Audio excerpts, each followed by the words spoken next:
Training staff to work with data was a great first step in building a data culture. But to get people to use data and develop those skills and encourage more people to work with data, we have to build communities of practice. And this was something we were very aware of right at the outset, and it was an objective of our bonus grant from the start. One of the most important ways we tried to build communities of practice around data work was through our student success task teams, both in terms of its composition and the workshops that we ran. Regarding the composition of the Student Success Task Team, we had representation from across the UT. We had academic representation, and these were faculties. We had lecturers on board. We had, in some cases, faculty deans who were part of our Student Success Task Team.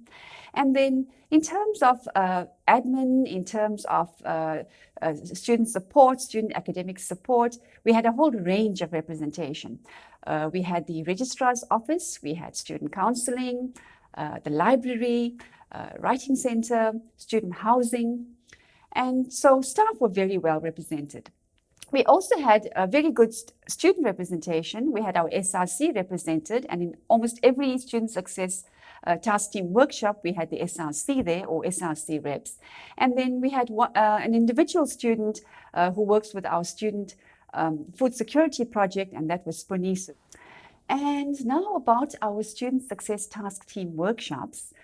They always had a data focus. So we might begin with data, a presentation of data to provide context, data as a backdrop. But very quickly, we moved to the participants actually working with the data and using the data and applying the data, to come up with recommendations, actionable steps.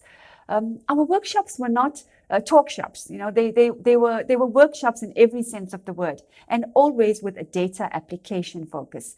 The other thing also is that although we had our standard student success task team, what we did was we invited other people to our workshops depending on the theme of the workshop. So if we felt that we needed, first year lecturers because we were looking at first year data, we then went out and we invited the right staff to attend the workshops. And in this way, we had the right people there who could make meaningful contributions to the deliberations at the workshops. A second community of practice was through our Data Jedi. So who are our Data Jedi? No, they don't include OB, and they don't go around looking like that. But like the Star Trek Jedi, our Data Jedi had to have certain skills. And for most of them, it was Excel skills, and several others had SPSS, and a few other data skills. So the Data Jedi were appointed through the faculties. We had 7 Data Jedi in total, 1 for each faculty and 1 for Gen Ed. Each of the Data Jedi had to be approved by their respective heads of departments or their deans. And so there were staff that worked in the faculty. They were known by the other people in the faculty, and in that way they represented the faculty. The Data Jedi were the go-to person for data work in the faculty.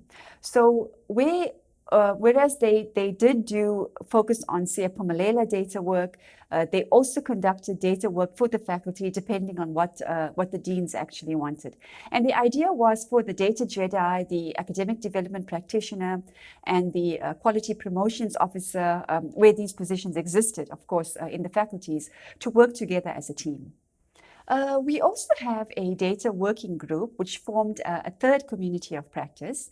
And this group was represented by ITSS, of course, Management Information, Institutional Planning, and the Library. And this group actually were instrumental in delivering the data warehouse, in acquiring Power Heater as the platform for the data warehouse. And, if I think about it, actually implementing this entire bonus grant project. Apart from these formal communities of practice, in other words, our Student Success Task Team, our Data Jedi, and our Data Working Group, we had several less formal or informal communities of practice developing around groups in faculties, around individual lecturers in some cases. And some of these were drawn from staff who had attended our Excel data training, and they've indicated that they would love to learn more. We've also have lots of lecturers coming on board with AutoScholar and learning how to track student progress in AutoScholar. Of course, the academic advisors now especially will become quite an important community of practice going forward.